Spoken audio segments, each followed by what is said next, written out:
Yo, what is up, NBA fans? It's Mike here. Today, we are finally back to NBA games. Kind of.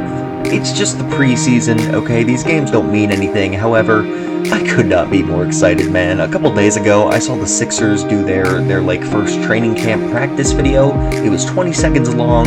It didn't really show me anything important, and that was it. That was it. Hype reached a new level. I cannot freaking wait for this season. I'm so freaking excited. Alright? But, before we get into that, tomorrow I will probably be making a video about the preseason. Definitely be making some during the week. I need to finish this series. So today I'm going to be giving you my top 5 centers in the NBA for the 2021 NBA season. Hope you enjoy. So, first of all, the honorable mentions. For the honorable mentions, I have two main guys, alright? That is Nikola Vucevic and Jusuf Nurkic. These are two very good players. Definitely, in my opinion, there was really no contest for anyone outside the top 5 to be put in the top 5. But these are just the two centers I think, are the best outside of that. Vucevic had kind of an underrated season last year just because the Magic weren't very good. The dude's been real consistent. He made the All-Star team like a year ago, and it was absolutely deserved. He's just a solid offensive center. He's not terrible on defense. He could definitely be a good trade target for a contender who needs another center, but he's like fringe all-star level player in the East. He's by no means like one of the very best. Jusuf Nurkic had a fantastic season like a year ago, and then he got hurt and he missed most of last year. And so the thing with Nurkic is I'm just not sure how good he's going to be. Because the dude was having the best year of his career. He honestly was arguably the second best player on the team ahead of CJ McCollum, and then he got hurt. So I don't know exactly how good he's going to be now, but if he's back to the same level he was before, I would say he's probably number 6 on this list. Now, getting into the real list.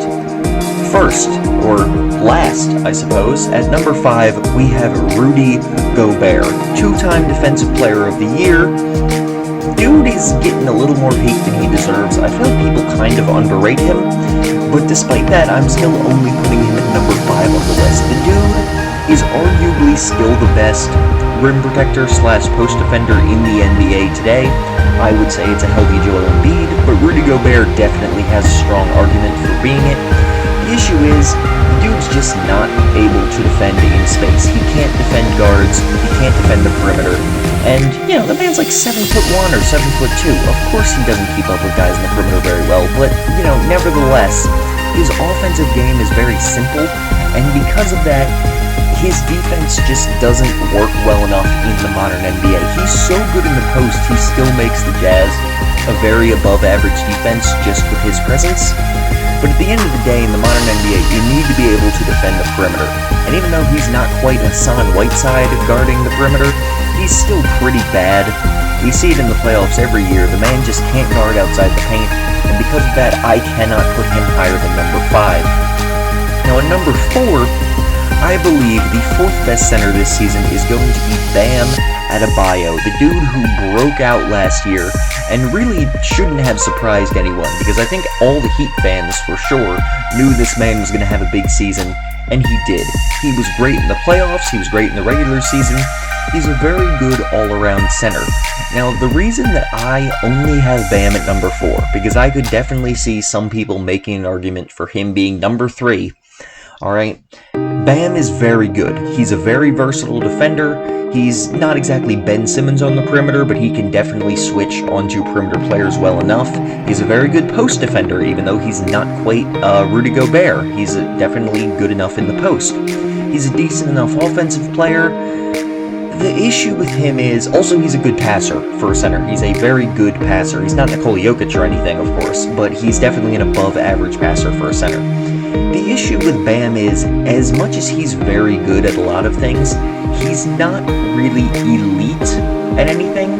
You can call him an elite defender, and that's fair, but he's not like an elite post presence or an elite perimeter defender. He's just very good at both, and that combines into an elite defensive player. But on offense, the dude's really not much better than Rudy Gobert. Like, in my opinion, he's Rudy Gobert if Gobert was a better facilitator and playmaker. Like, that's pretty much it, you know? He can't shoot whatsoever. He keeps saying he's going to work on his shot, but I mean, I gotta see it to believe it first, which may be ironic because I'm high on Ben Simmons for this season, but I digress. Alright, I gotta see the shot to believe it, and until he's able to shoot, I just can't quite justify putting him up at number 3. However, if that mid-range does start coming along this season, it doesn't even have to be a real three-pointer. If this man just gets a solid enough mid-range to hit those open shots like Embiid and Jokic and Anthony Davis can, then he very well could be number 3, and I could be proven wrong. And I would not be shocked. Now, at the actual number 3 spot for my prediction, just barely above Bam, I have Karl Anthony Towns. Now, I am not very high on Karl Anthony Towns. I think he's soft, I think he doesn't care enough about winning, and I think he is a little bit of an empty stats guy just because the Timberwolves are terrible and don't really seem to be any better when he's on the floor versus when he's off of it. However, there's no denying the man has some incredible talent on the offensive end, okay? He is the best shooting big man in NBA history. Hands down, no question. Okay, there's no one who really compares. The dude just shot like 40% from 3 on like 7 to 9 attempts a game. He's kind of ridiculous. He's got a good offensive game too. He's not terrible at post-ups, even though he's not quite Joel Embiid. He's got that nice mid-range down. The dude is just a fantastic. He is everything you could possibly want, really, out of a modern center on offense, except maybe he could be a little bit better of a playmaker. But even then, like, he's still very good. The issue is on defense. Now, Karl Anthony Towns is not quite as bad on defense as some people say. Alright, I've been guilty of it too. I think we all have, unless you're a T-Wolves fan. He is, like, actually an okay rim protector. Not gonna sit here and say he's great or anything, but he's an okay rim protector. But this man is Hassan Whiteside anywhere outside of the post, okay? And honestly, he's not as good of a rim protector as Hassan Whiteside, which is saying something because Hassan Whiteside's freaking overrated. The dude's just a terrible defender. Even though he's not as bad as people say, that doesn't really mean anything. You know, like, people think he's like the worst defensive center in the NBA. Instead, he's like one of the worst defensive centers in the NBA. Maybe not the clear worst. He's a terrible defender through and through. I don't care if he's improved a little bit. The man's still really, really bad. And even though I expect the Timberwolves to have their best season with him without Jimmy Butler there anyway this season, I still don't really expect them to come close to the playoffs. And I think Karl Anthony Towns' defensive issues are still going to be a real problem for them. There's really no argument in my mind for him to be higher than number 3. Now at number 2, and number 1 and number 2 for the record, I mean, you know who they are. They're pretty much interchangeable in my mind. Alright, they really are. They're pretty much interchangeable. But at the end of the day, I'm a Sixers fan. I'm biased, I know. And I have got to give the number 2 spot to Nikola Jokic and the number 1 spot to my man Joel Embiid. Okay? That's what I have to do. I don't have a choice. Now look, in my original top 15 players video, I had Jokic just barely ahead of Embiid. And there are some reasons for that. Mainly, Jokic was definitely a better player last year. He is the best offensive center in the NBA right now, hands down, no question. The dude's a fantastic passer, he's a fantastic scorer. I feel like Jokic really could average like 26, 27 points a game if he tried. And the thing is, he just doesn't want to because he's more of a pass-first guy. And there's nothing really wrong with that. We see in the playoffs, he can really get buckets when he needs to. He's got that clean mid-ranger. He's really just incredibly gifted on offense. However, he is not as good defensively as Joel Embiid.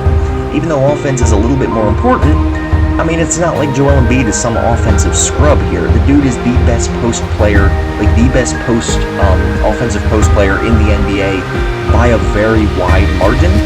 He's absolutely fantastic. And when I made the original video, that was with the Sixers' old roster. Alright, I did not think that Daryl Morey was going to come in and revolutionize this team in the way he has. Alright, with Doc Rivers as the coach, and Daryl Morey putting shooters around Embiid and Ben Simmons, Embiid is about to have the best season of his career, okay?